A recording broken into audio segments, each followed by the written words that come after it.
The doctors are shrugging their shoulders. Nobody knows what's happening. And on about day 6, the doctor of the hospital down here said to me, "Listen here, But, I need to talk to you." And I remember he pulled me into a little kitchen. Man, you have to walk outside to change your mind. It's really just a small little place. And we sat around the table, and I remember he spoke, and words came out of his mouth, but I didn't hear one of them. But his mouth was moving, and you heard sick. When we used to go on a drug binge, you used to prep your stomach. You'd eat a lot prior, so you can get that lining. A lot of guys that go out drinking, they'll tell you to drink sardine oil or something, or Castrol 90 or something. And I remember I put the radio off and I drove, and it was a big truck, man. And I thought to myself, I'm just going to do it. And I said to the Lord, okay, I want an answer right now why you took my daughter.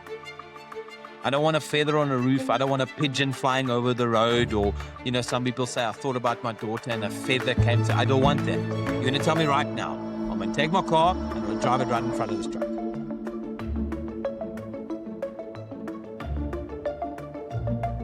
Hello, everybody. Welcome back to our channel. This is Brothers by Faith. We talk about real stories, real faith, no masks. And it's an honor and a privilege to have Gerrit here with us today, myself and Erwan.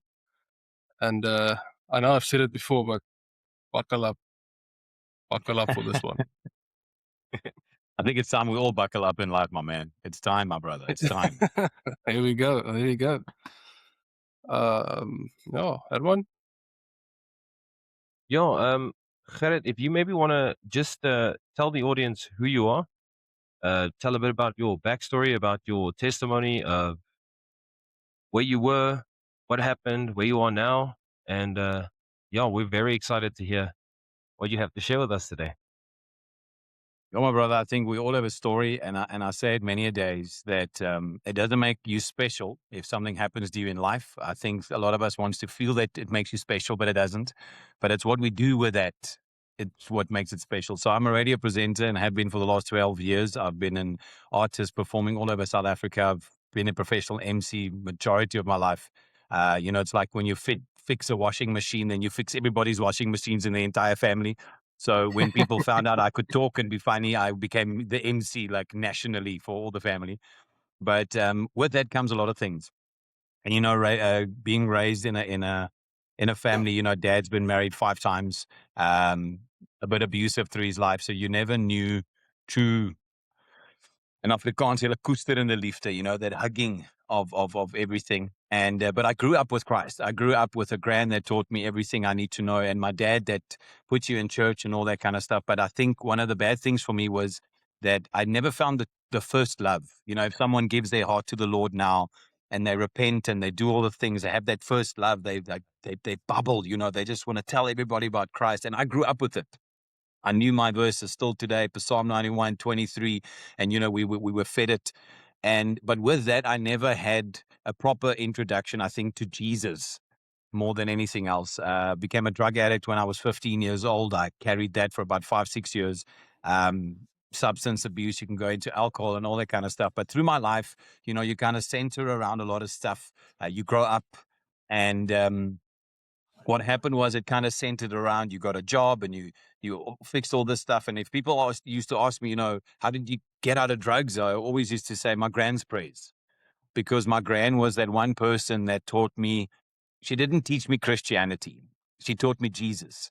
She taught me about a man that carried a cross. She taught me about a man that died for my sins, but a man that did it barefoot and rode a donkey and spoke to sinners. And that was magic. And I never knew, only later in my life, that became power. When the world became silent, my grand's words, my grand passed away at the age of 95, and she was almost a ShopRite special, 99 for 1. But I loved her very much, man. I loved her very much. I used to joke with her so much, and she was the light of my life, and she raised me predominantly most of my life. But my journey with Jesus has always been up and down. I always held on to him because that's how I was raised. And I'm glad that I had that little bit of foundation, because I think if I didn't have that, I would have been dead today, somewhere in a valley. I can tell you many stories, man, that I've seen that would probably give some people nightmares through drug stuff and all that kind of things. But it kept me going, and I share this in my testimony always. But I mean, when we used to go on a drug binge, you used to prep your stomach.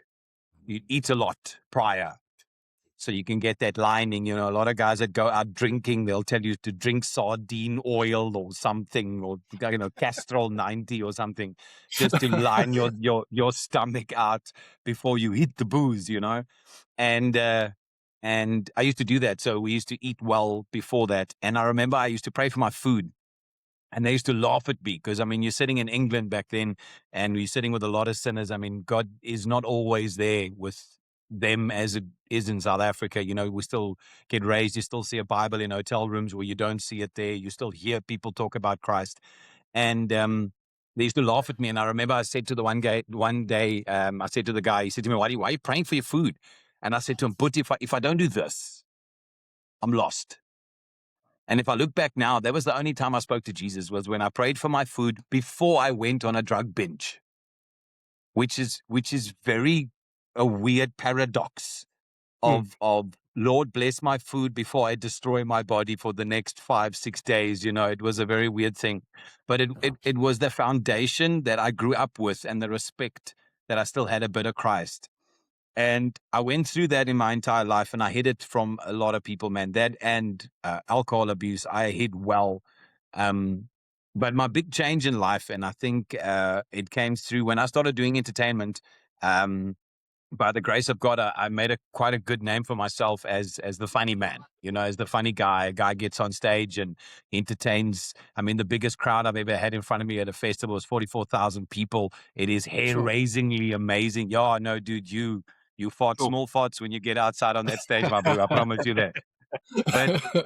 But it used to be amazing, But the bad part of that is with that comes, I have a drink or two before I go to shows. But then I've got shows 5 to 6 days a week. So you're having drinks 5 to 6 days a week. So you don't realize that you're getting an alcohol problem. And I think that was my one thing. Partying was the vibe. Gertjie was always there on a table or somewhere in a booth sitting with a cooler box or something. I don't know, man. I can remember half of it. But that was my life, But it was always empty. It was always cold. You tried to keep yourself happy through other kind of things. You always felt that lost in your heart. But my big journey started. I was engaged, and I was busy planning my wedding back then. And my missus fell pregnant, or my ex, but my missus fell pregnant. And it kind of had a bit of a rock in my life by saying, okay, you need to straighten up, Cupcake. This is the big boys now. You've got responsibilities, and you're playing this generational curse down in your mind saying you can't be like your father. So you start working immensely on that. And she was born in June, about 7 years ago. And everything was magical. It was awesome. You were grateful. And she was 3 months old when she got a slight fever. On the Friday night, she got a fever. On the Saturday, she had a fever. On the Sunday, we tried to kind of like break it. And on the Monday morning, I said, okay, I'm taking off work. We need to take her to doctor just to get some meds, as you do. And that very quickly escalated into walking into the doctor's office and the doctor grabbing my child from the bed and running to ICU. So the pediatrician where we took my child was at the local hospital. I come from it's not a small town anymore, but Uitenhage down close to Port Elizabeth, or the Becha, as they say now. And the hospital's quite close. And I remember he put this huge, I call it a docket. It doesn't really look like a hospital file. It looks like a court docket. And he puts it in your hand. He says, go open a file. And I walked to the reception and I thought to myself, for what, for where, for how? And, immediately you do what any person does. I don't care, even if you're an atheist. If a gun gets pointed at your head, my brother, you're going to Jesus before anything else. That's the first thing you go to. And I'm like, please, God, please, please, please, let everything just be okay. And I went to the reception and put the docket down in front of the auntie, and I said, I need to open up a file. And she said, for what? I said, I have no cooking clue, but they took my child to hospital. So open it up, and I went in, and I'm talking about, your hospital opening up the file takes about half an hour to 40 minutes. Longest flipping 40 minutes I've ever had in my entire life. And I walked back into the general ward and they told me, no, you must go to ICU, or NICU, as they say. And my little girl was full of pipes. And I couldn't understand why. I mean, she was okay. No, she just had fever. And I walked in and the doctor said to me that her oxygen intake is not what it should be. So something says to him it's in the lungs. Something, as she's breathing, she's not getting in as much as what she can. And it was a weird thing, but it started off, and that started a journey of 98 days in hospital. Yep. So the big thing happened was you immediately go to our Savior, Lord Jesus Christ. If anything happens in your life, that's the first thing you do. Because if not to him, to where? Where do I go to? The doctors are shrugging their shoulders. Nobody knows what's happening. And on about day 6, the doctor of the hospital down here said to me, listen, but I need to talk to you. And I remember he pulled me into a little kitchen. Man, you have to walk outside to change your mind. It's really just a small little place. And we sat around a table. And I remember he spoke. And words came out of his mouth, but I didn't hear one of them. But his mouth was moving, and you heard sick, you heard very ill, you heard ICU, and it was just this nitpicking. It's almost like you go overseas and you can only understand 3 words in French, and the guy's talking to you, and you get oui here and no there, and that was pretty much it. But she went from there to provincial hospital. I didn't have medical aid. I kind of lied my way into the hospital so that they can take care of my child. And from there, she went to Dora and Ginza. But it took her 98 days from where we walked into the doctor till the day that the Lord came and fetched her from this earth. But it's interesting because if not to him, to where? So, you as a Christian, whether you're a good one or not, in that time, that's what you go through. You go through all those emotion moments. So I started praying, man. First 30 days was a lot easier than anything else because you immediately, I'm on radio and I've done a lot of things in my life for the community as well. So the community immediately got together. I mean, there was prayer groups everywhere. People had candlelight, gospel singing outside the hospital. So everything was fresh. And I spoke to pastors and I spoke to doctors, and I tried to make myself as active as possible in this. And I went and spoke to a couple of pastors to say, listen, but what must I do? What me as a Christian right now? How can I show the Lord, look at me? That's basically what it is. It sounds basic, but that's what I did. The second 30 days was interesting because a lot of the symptoms that she would carry for the rest of her life if she survived started in the second 30 days. Her hands turned inwards. Now, I don't know if you've ever seen someone with a disability. It's normally in the arms and the legs that it shows, your brain communication through. And I remember I walked to her bed one day and I wanted to turn her hands back and it didn't go back. And it was a very cold moment standing there going, this is permanent. And you're praying. No, you're begging. You're begging Jesus just to see you, And I was raised that if you pray with an open heart and you're in the right place and all that kind of stuff, that Jesus will hear. That's it, man. And I read my Bible every single day, so much so that I know the Bible quite well. For the 98 days I was there, I know the Bible quite well. But the last 30 days was interesting because it's my mindset have changed. You always pray. I was taught that if someone's on their deathbed or someone is sick, you always pray for healing. But to some point of extent, you go, God, thy will be done.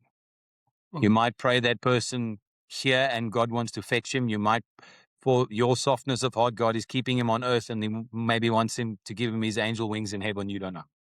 So I changed my whole prayer to God, thy will be done. And my ex was very upset with me when I did that. I remember the day when I started praying that as well. She said, did you lose faith? Did you do? And I'm like, to be honest, I lost faith. Number one, a long time ago. Number two is I don't know what God's plan is. I don't know what it is. And people rocked up and it was a very emotional time for me, man, and it's human nature for people to see you in public or whatever, to come to you to say, oh, you must just have faith. Have faith, everything will be fine. Or they'll come to you and they'll say to you, yo, don't worry. And I hate this sentence more than corruption. And the sentence is, God gives his biggest struggles to his strongest soldiers. And I hate that saying, because I don't believe I'm stronger than you. And if we go look at the disciples and the stories in the Bible, you go look at David and Goliath, it was so much more bigger than what he could handle. Noah, it was so much bigger than what he could handle, my brother. So don't tell me there was a big or small. God puts it on your path where you can handle it or not. Life's going to happen.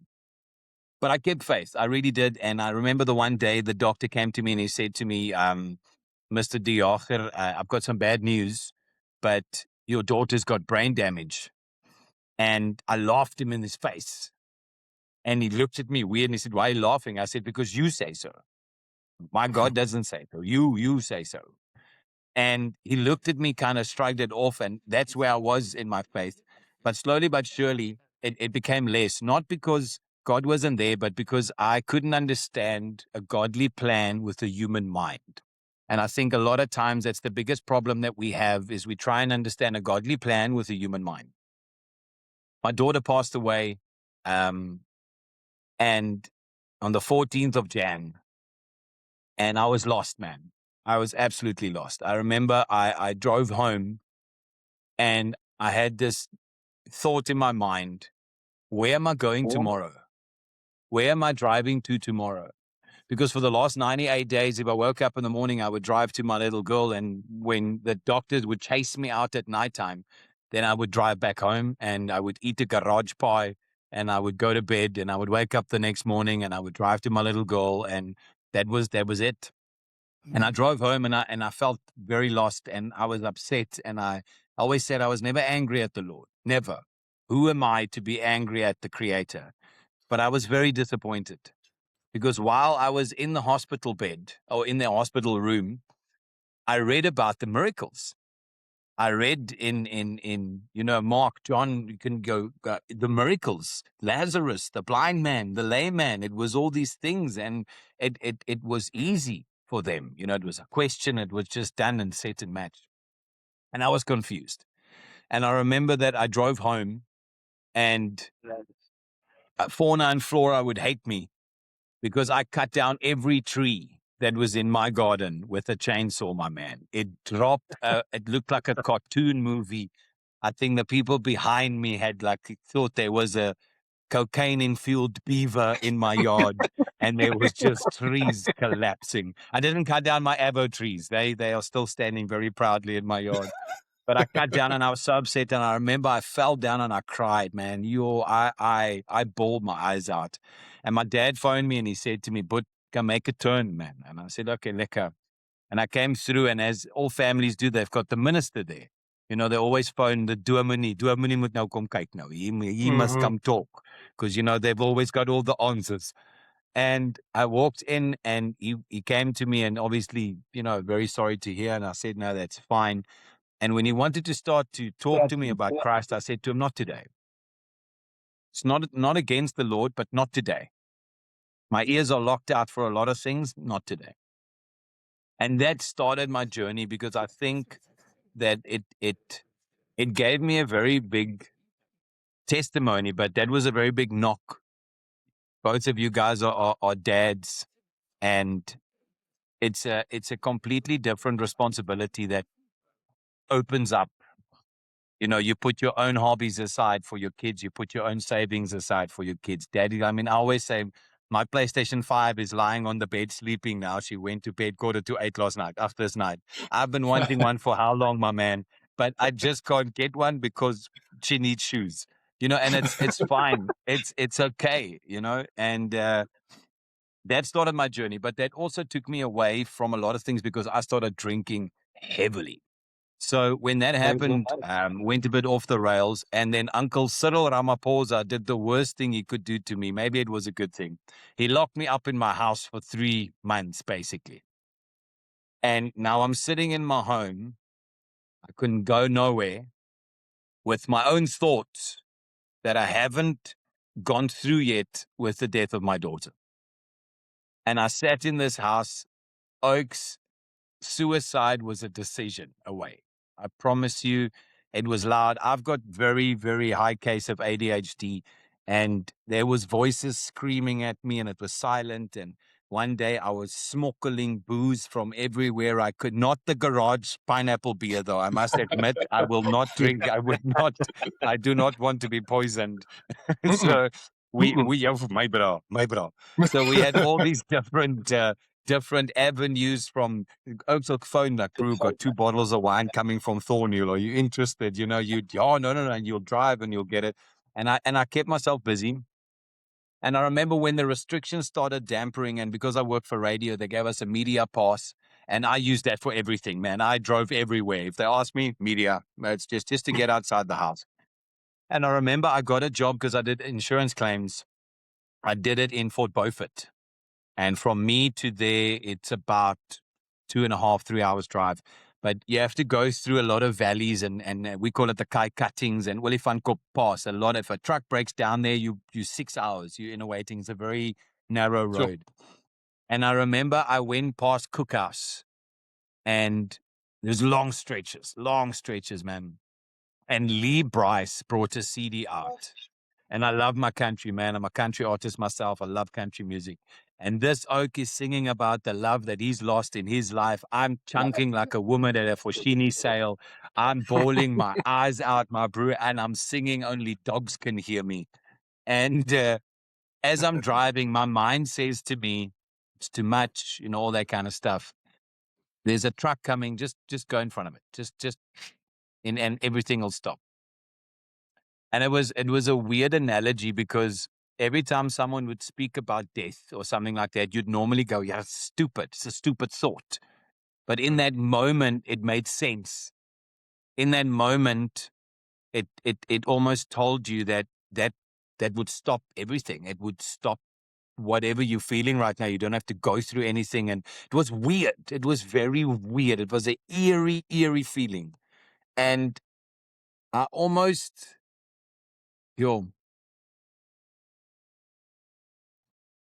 It's almost like I gave God one more chance. It's almost as if I said to the Lord that if you don't do this now, I'm going to come talk to you personally. And I remember I put the radio off and I drove, and it was a big truck, man. And I thought to myself, I'm just going to do it. And I said to the Lord, okay, I want an answer right now why you took my daughter. I don't want a feather on a roof. I don't want a pigeon flying over the road, or, you know, some people say, I thought about my daughter and a feather came to... I don't want that. You're going to tell me right now. I'm going to take my car and I'm going to drive it right in front of this truck. And I remember a voice that came in that car. My man, you didn't hear it. You felt it. It wasn't through your ears. You felt it through your being. It was a... Wow, man. I still say today, 2 things I regret is writing down the date that happened and not recording that someone could hear it, because it was such a, you know, when your dad called you in the morning and you should have gotten up 20 minutes ago and he went, oh, boss, and you're like, Wick, and you're like the Undertaker out of your bed. But that was it was such a baritone voice. And the voice said to me, should I not have given her to you? And in that moment, everything changed. And I pulled off the road and I broke. My man, I broke. Because in that moment, I realized that, yeah, she's gone. But did I not want her? And I'm like, no. I would rather have had her than not have had her.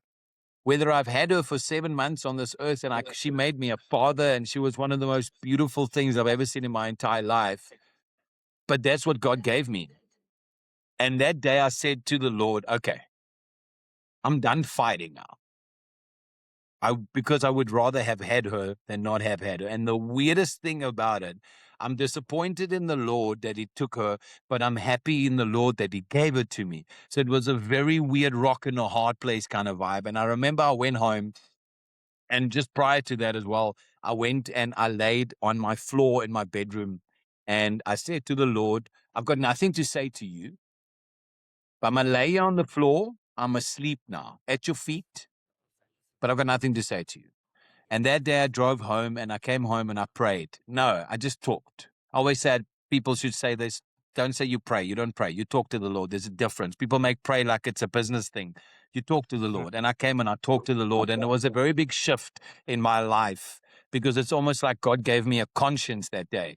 Because if I did something that wasn't in his line for me, He would scowl me. He would scowl me, my bro. It was loud. What are you doing? Why are you doing that? Why you shouldn't be doing that? You shouldn't be doing that.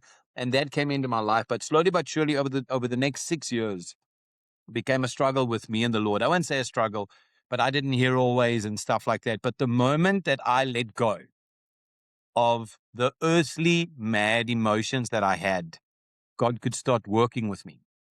And slowly but surely, God gave me clarity on a lot of stuff. I wouldn't say He's given me the answers, because I don't think there are any answers for that, but He gave me clarity. And slowly but surely, I opened up to a lot of things, and I started doing churches, and I started speaking to the youth. And I remember I gave my testimony, I think 6 months for the first time after that. I gave it in a church in PE. And the second time I did it was the first video I released last year. Like, I didn't do it at all in between. It was very emotional for me to do that, because I had to relive it. But in that moment, I said to the Lord, okay, I let go of that. You're going to help me through the rest of the stuff, but I'm alone. And you need to give me something, because you took a lot. And I remember I went to my sister's house. I've got a lot of energy, Oaks. I'm everywhere at once, and I don't sit still a lot. So even Energizer now, Bunny. I'm busy with a proposal. At the same time, I'm thinking of a new advert, and I've always got a lot of things going. And I go to my sister's house for a braai or a potjie or something, and my sister's kids love football, and they got the soccer ball on the deck. And now, obviously, my inner Cristiano Ronaldo wants to show them how beautiful I can kick a ball. And barefoot, I kick into a piece of wood, and there I have to go for an operation to remove this piece of wood out of my foot. But that was the only way for God to get me in one place for a little bit. And I sat at home, and obviously doing socials. I started doing TikToks and things like that. And I started talking to a lady on TikTok that said, love your videos. You're really helping me out through my hard struggles. And I said to her, oh, well, cool, man, lekker. And then it went into DMs, and I said to her, I had a foot operation. So hopefully I'm stepping into the next relationship with a better foot and all this kind of stuff. And then later on that, it went to WhatsApp. WhatsApp went to a visit in Cape Town. And this Wednesday, I'm married to that same lady for 3 years now. And Yes. we've been together for 5. And she is 8.5 months pregnant with my daughter that is almost here. But one of the most magical parts for me out of this whole story is she had a little girl 3 months old when I met her. And I never asked the name. I never asked the photo. I didn't really pay attention. I was very scared. I was very anxious. I've never held a child since my own one. It gave me like remembrance of my own little girl. And I remember I drove to Cape Town, and I was just before Plettenberg Bay. And she said to me, do you want to know my little girl's name? Because she knows the whole story. I said, yeah. Now, my daughter's name was Leah. And she said, my daughter's name is Unleah. And the Lord said to me, I'm giving you another one, not a replacement. I'm just giving you another one. And I remember the day I met Unleah, she couldn't keep her eyes off me. Like, at one stage, my wife now, Rolandi, said to me, what's wrong with this child? I'm like, oh, she's just seeing the inner beauty. Just leave the kid alone, okay? And she couldn't keep her eyes off me. And that little girl is my entire life. She is 5 on Friday. And I've been raising her ever since. And then later in life, as the more I gave over to the Lord to use me, to work with me, I realized that God has given me far more than what I've lost in life. Far more.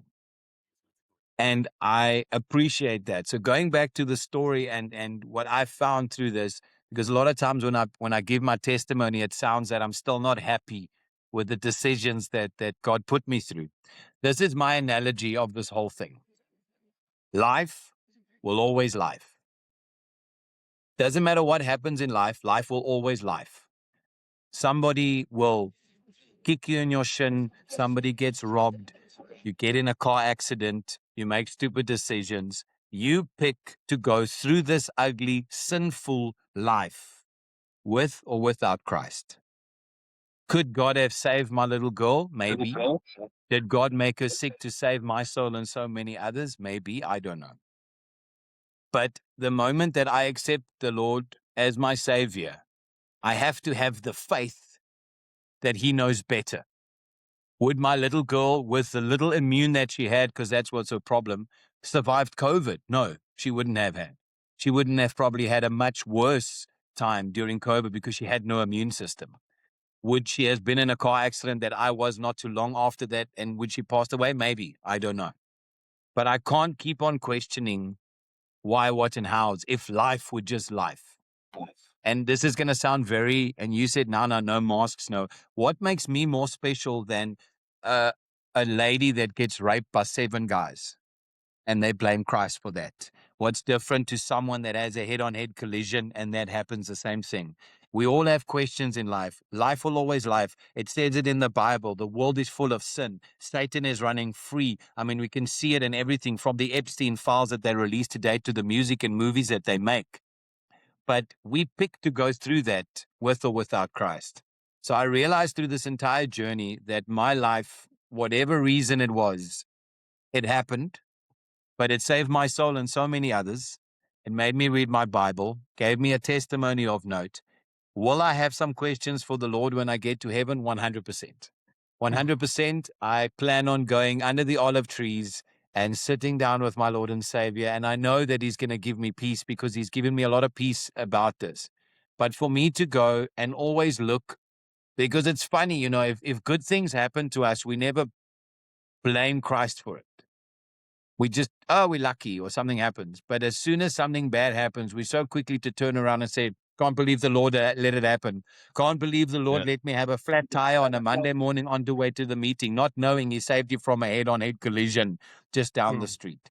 I don't know what was my story behind that, but it's weird because I'm grateful because she would not have had a father in the year 2026 if that didn't happen, because I would have either substance abused myself to death. I would have drank myself to death. Many a night I drove home, my brew, yo.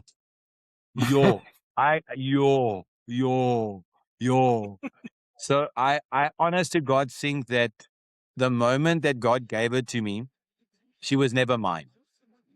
I think that she was a disciple of Christ that God put down on this earth to ruk a couple of people reg, and I was one of them.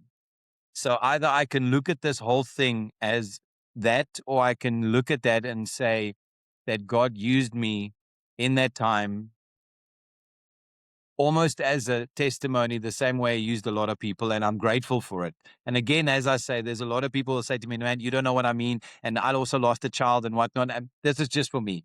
This is how I see it. I believe that life will always life, doesn't matter what. I believe people is the same as, let's say a guy gets drunk in a car, and he drives from the local pub and he gets on the N4, N2, and he crashes into a lady and she passed away. Her son is going to go to the church and says, how can God let that allow that on my mother? But unfortunately, because of the bad decisions that guy has made in his life, mom is now collateral damage in his story, as hard as that is. So that's one of the reasons I also believe that when my child got brain damage very early she doesn't know anything. She never had pain. She never knew anything. So it just happened. So today I am really grateful that not that it happened, but that God carried me through one of the things that life threw in my direction.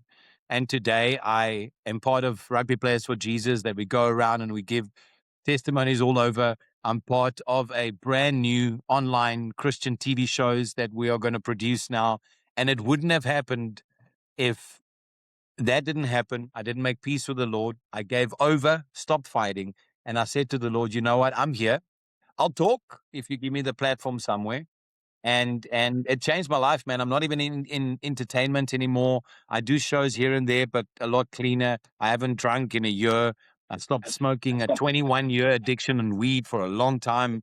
Sure. And the more I gave to the Lord, the more He gave to me. And every single time I stepped that one step into the light and away from the darkness, God makes a lot of things more clearer. And then what I went through in my life almost becomes the tools that I use when I speak to people today. Because a lot of addicts comment me. I mean, I've lost count, to be honest, and this is not on me, how many lives we've saved in the last 6 months for people going, you know what I've been through. Can we talk? And I said, yeah, man, let's go. And I've helped dads all over the world go through a lot of things. And if it's helped them, I don't know, but it's definitely helped me to know that I started using my hurt and I collaborated it with the Lord and it became better, man. It became, and I talk a lot Demakar, so you guys must stop me if I get somewhere. No, please That's continue. Demakar.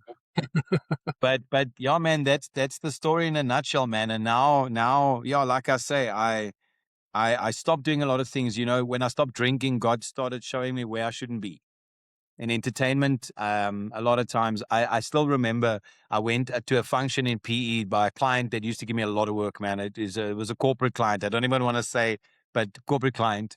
And I remember I stood with a mic like this, close to the DJ, and I was emceeing the event, and I'm seeing all these people being drunk and this one fraying this one and all this kind of stuff. And I hear the Lord saying to me, what are you doing here? You know, and I'm like, Lord, I need the money, bro. Like, this is kind of like how I pay for shoes and stuff, right? So I kind of need to be here. And He says to me, no, you will not do this again. And I said to my missus on the day, I sent her a message and I said to her, this is the last time I'm doing this job. And she said, yo, are you sure? And I'm like, no, I don't want to. I want to keep on doing this. But the big man upstairs said I'm not allowed to anymore. So I need to stop it. I'll give you one explanation, and this is not a word of a lie. And when I started losing a lot of stuff, and I went through a lot of stuff, man, I'm busy losing my house at the same time. But God is He took me out of a lot of things, and financially it collapsed quite quickly. But I had to hold on to my promise that's what I was gonna do. And I remember I drove to PE, and I had just enough petrol to get there and get back. This is 8 months ago, man. Not even 6 months ago. And I had enough, and I drove to PE, and from my house to there and back is about 90 Ks. And I said to the Lord, you told me, I didn't point Him though. I said, you told me that I need to stop all these things. And I did that. And I did that 100% at the drop of a hat. You need to put money into my bank account now because I have nothing. I don't know how I'm going to buy bread tomorrow. I don't know how I'm going to get through this week. And I'm not going to tell you guys the whole process of stuff. I didn't ask anybody for money, but I did a function where I spoke about the Lord. And 2 people came to me and said to me, listen, Gerrit, I don't know how you are with donations and things, but God is telling me that I need to give you some cash. And I said to them, you know what? I've learned to not stand in the way of someone else's blessings if God works with them. So I won't. Here's my bank account. I got home and there was 10,000 Rand in my bank account. Damn. 10 grand, brother. 10 Sure. grand. And that was still today. I stood in the kitchen and I showed my missus my phone, and I remember I said to her that, isn't God amazing? You know, isn't God amazing? Because it took also me, you know, people don't think about it a lot, but you have to be in the right place. You can't just say, I'm a Christian. You can't just say, oh, I pray. Oh, I go to church. Great. So does Satanists. It doesn't make you but are you in the right place? Are you doing as you should? Are you using your mouth, your feet, your everything to walk where you should, to talk where you should, to use your hands to build other people up? I mean, as it is, we used to carry those little, I don't know how old you Oaks are. I'm turning 40 now. But what would Jesus do? Mhm. Was the things, and we used to wear it just because it was the cool thing. But what would Jesus do? Like, what would Jesus do in this scenario? Would he give food to others when he didn't have 100%? Would he walk through the desert not knowing if there's water or quartels coming through the air, my brother, to eat? He would 100%. He told people to go through, but Lord, how are we going to eat? He goes, you should have faith. So I've built literally, my whole life around faith. And I've always said to my missus, I'd love to start an advertisement company. I'm really good with adverts and thinking on the spot. And the last 6 to 8 months, man, I've been doing adverts like it's going nona. Like the one company that I used to do voice acting for, the guy that used to do the adverts, he quit and he left. And then they came to me and they said, can you build adverts? And I'm like, no, but I'm a very fast learner. So give me an ad and I'll see what I can do. I write the ads for that radio station now. It's not major money, but God is literally giving me everything I've wanted without me asking for it, just at the moment that I said, you know what, I'm done fighting.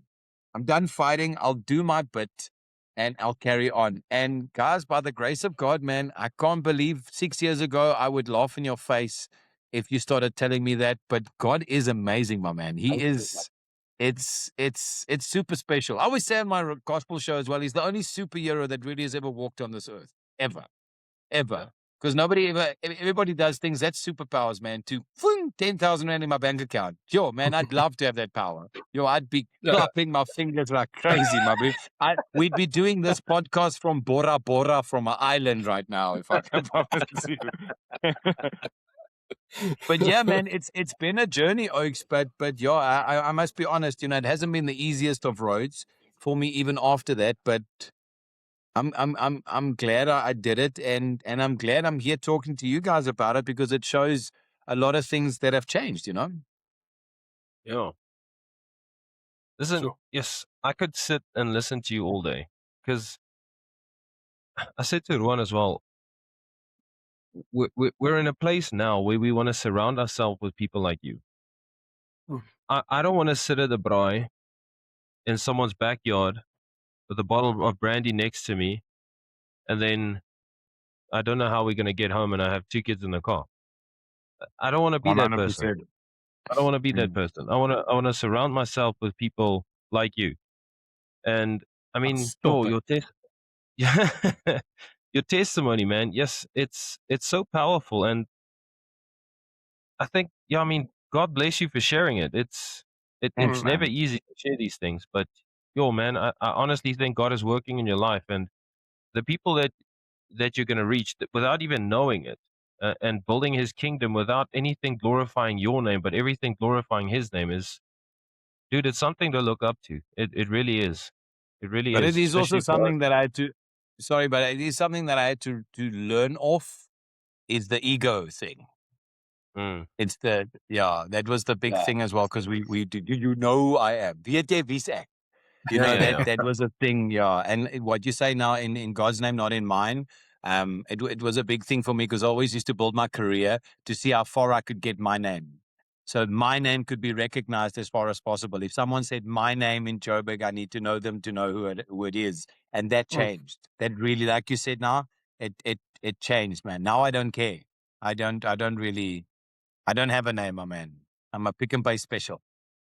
Yeah, it's just so, especially with what we're going through at the moment. And Ruan, you can chip in, but like, I'm also someone who wants instant gratification. So if I do something, I want to hear that I'm doing the right thing now. And with God, it's not always like that. Yes, I spent time with Him this morning. So and yes, I'm praying, but nothing's coming. I'm praying and I'm talking, but yeah, nothing's coming. Yes, and I messaged this girl and I was like, listen, no, I don't know what's going on, but he's not talking to me. Yeah. And as I sit there, I start to think, you want to build a relationship with someone you don't know. You don't know God's name. You don't know what He's done. You don't know what His heart is. You call yourself a Christian, but how many of us have worked through the Bible to say, all right, this is the heart of my God. Hierdie is die hart van my pa. Hierdie is sy hart. This is His heart for His people. This is what he wants for you. But to get there, you have to, and you summed it up perfectly.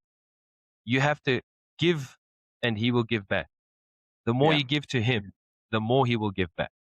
And I think that's something that I'm working through, which is very challenging for me, because I was also one of those, you call yourself a Christian, but me and Ruan, we make a joke. We're trying to be one of those woo-ha Christians. Wow. Those people who, like, when they start to talk, you're like, oh, nee, man. If they start talking as those woo-ha people, they're gonna tell you that there's angels and people and stuff fighting for you, and there's people that can actually do miracles, and it's those woo-ha Christians. So Yeah. yes, what you're saying is if it's not benefiting anyone else, it's doing so much for me, and it means a lot to me, and I think it'll mean a Mhm. lot to our 5 subscribers as well.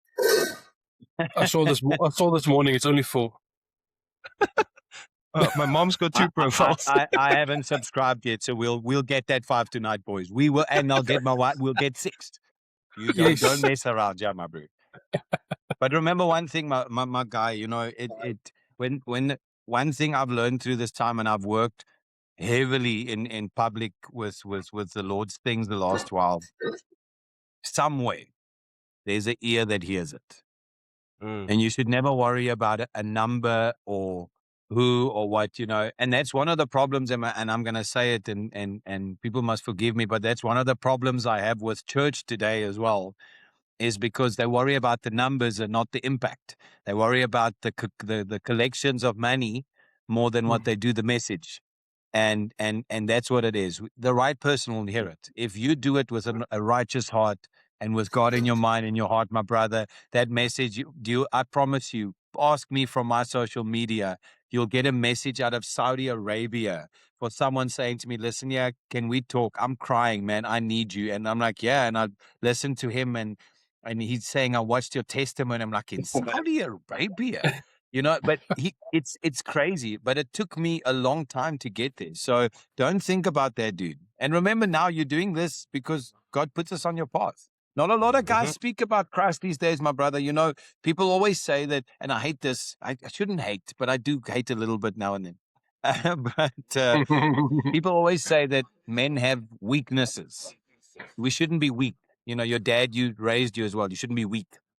And one thing I realized, that a weakness is a peanut allergy. If you eat it, you die. That's a weakness. Asthma is a weakness. If you don't have the pompey, you go to a place, right? The rest is human, my man. The rest is vulnerability is human. Can a man cry 100% of the time? Can a man break 100% of the time? Because the thing is, we keep that emotion back because we're not allowed to. And then it plays out where? In our family, in our homes, with our kids, with our wives, in our jobs. And then a lot of times when we bottle that up so much, that's when we allow the cracks to come in, because we're so unbalanced with ourselves that Satan can come in, and now he's starting to whisper things to you. Nah, man, don't worry. And that's what we should talk, because if we allow this out, we're allowing more inside for God to play around in, man. That's one thing I did as well. I kept it inside. I kept everything. And when I started talking, like now as well, you're going to struggle to stop me. But I allow a lot of space. Metaphorically, I'll allow a lot of space for the Lord to come in and use me. So it's a good thing you guys are talking, because one day someone's going to, I promise you, message you and say, I'm alive because of you guys today, or I'm in church because I watched your guys' podcast. And that's the mission. Not today, not tomorrow. It'll happen. I promise you. I promise you, my man. The thing that we said when we started this is, we're not doing it for the subscribers or the whatever. We are doing this to get the word of the Lord out there to, like you said now, that one person that needs it. If we change one person's life by any of the testimonies we share, mission accomplished. Yeah. It's, as long as whatever we do on this channel, glorify God's name, I'm happy with that. It's time, my brother. You can see all these celebrities folding under the cross now as well, and I'm loving it, man. I'm loving it. With all this Epstein stuff coming out, we're seeing a lot of truths, and I mean, I used to be a conspiracy theorist, And now I'm a truth teller because nothing is conspiracy anymore. It's just, it's there, you know? So it's crazy. I don't know if you guys seen the movie that's coming out this year or next year with Nicolas Cage, with Jesus. Mm-mm. Oh, you're going to hate that, man. So they're bringing out a movie. Hear me out, my brother. They're bringing out a movie now where Nicolas Cage plays Joseph. And they have a son called Jesus that has supernatural abilities that cannot control it. And it's a horror movie. Oh, man.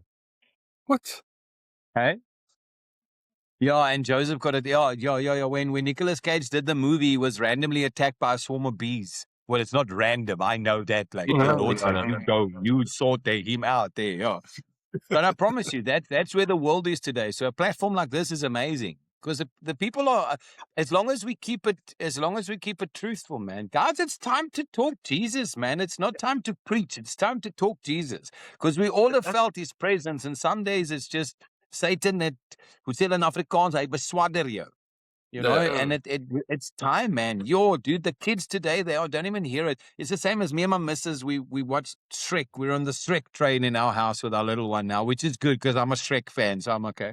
Yeah. But in the first one, they break this huge vat of wine, and they broke it, and all this liquid comes washing out while Shrek's fighting.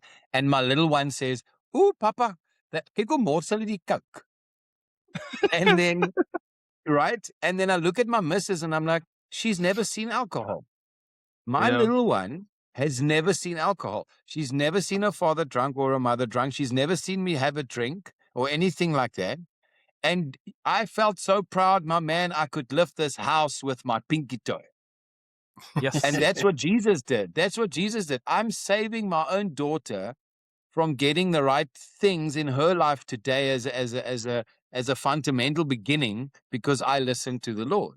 Papa, kyk hoe mors hy die Coke. In another house, it would have been, Amazing. Papa, hy mors die bier of brandewyn. Yeah. Man, I was chuffed, man. So it's our job to teach the kids today that hy moet die Coke mors. Hy moet net die Coke Yeah, mors. Dis al there. It's like you're unplugging your bloodline from wherever it was, and you're plugging it straight into Jesus. Like Yeah. that's the bloodline now. There's no other bloodline. You're like all the other stuff that happened in your previous bloodline. It doesn't exist. It's and Ruan, you also have a very powerful story about your daughter too. Yeah. She, in 2024, she's now 12 currently. So back then she was 10. I don't know, once again, it's not randomly, but she came to us and said, listen, you got me baptized as a baby. That wasn't my decision. I am making the decision now to get baptized again out of my own free will.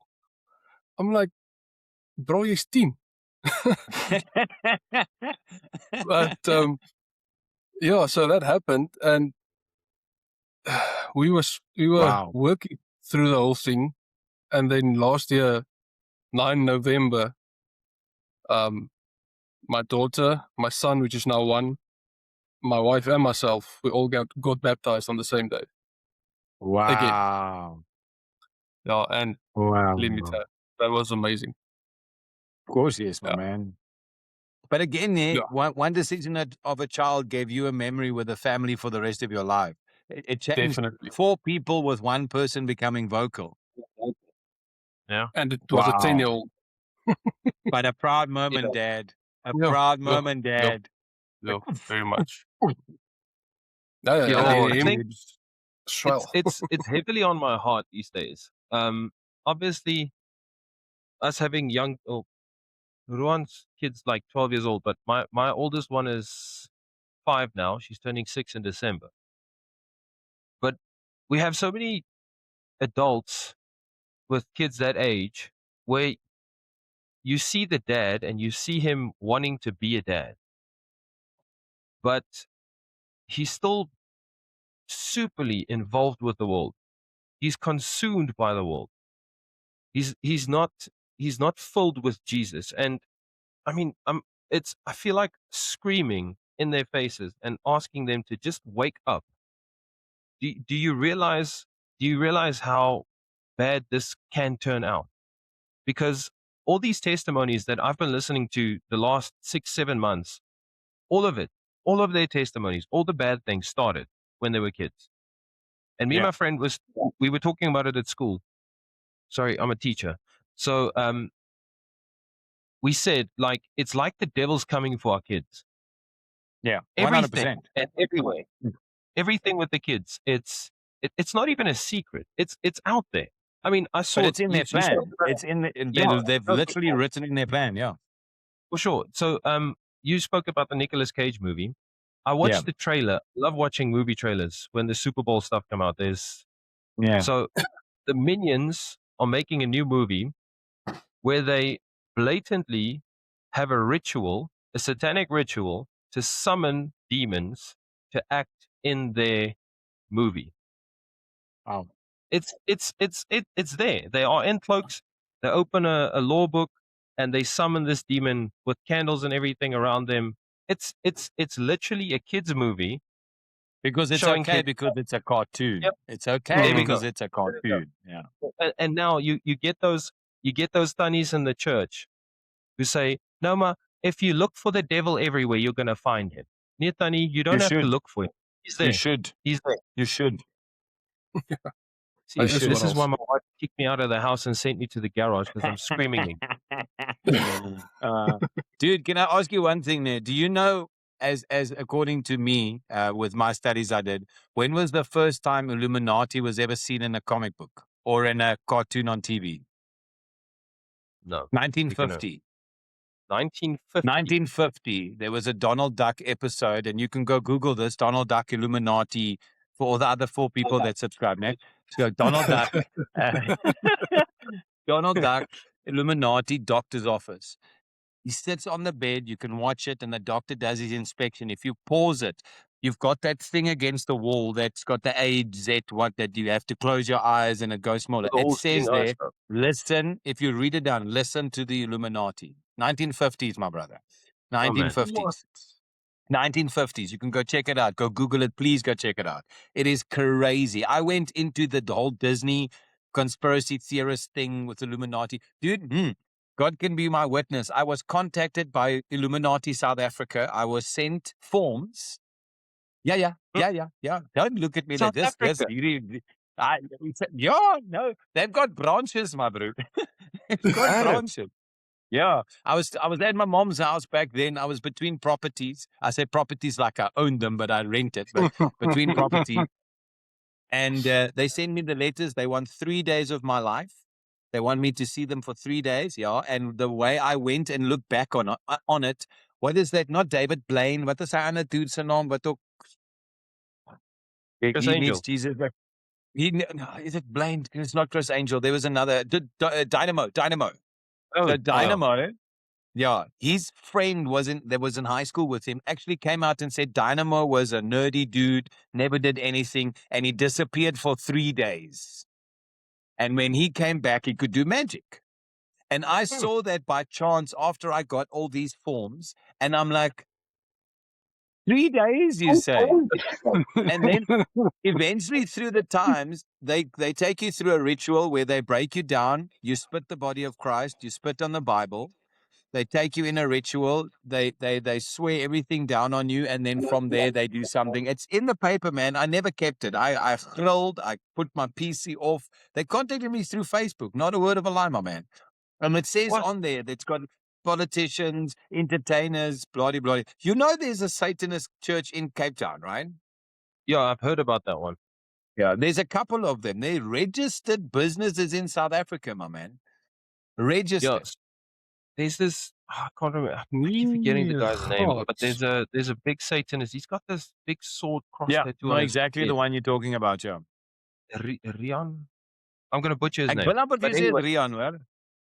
so he is also sharing a lot of his stuff that he went through in the Church of Satan, and he's very vocal, and it's hair raising stuff. And yeah, no man, I wanna slap some people, but like with the Holy Spirit, not physically, because they need to wake up. They really need to wake up. Good save. I just want to see that police report when the oak says, so who slapped him? The Holy Spirit, my bro. I was just the instrument.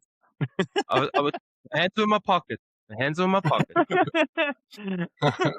But dude, it's gonna get intense in the next couple of months. I mean, I did a segment on radio not too long ago where one of the senates, they've got like senates, a senate, but a senate in different areas, and one of them, the new senator, I'll get the names, I'll actually WhatsApp it to you guys. They've got a whole plaque on a pedestal in the Senate that the Satanists of America thanks this guy for helping them out through something. I can't remember the whole thing. And right at the bottom says a sentence, my brew, that gave me goosebumps. My nipples could cut glass, my man. And right at the bottom, it said there, Satan's got a very special place in his heart for you. And I went, yo. I've not wanted to be many places. That is definitely one of them. Yeah. I'll send you the video. One of the ladies walked out and said, this is here. Can we please stop it? And blah, blah, blah. Yo, dude, they're everywhere.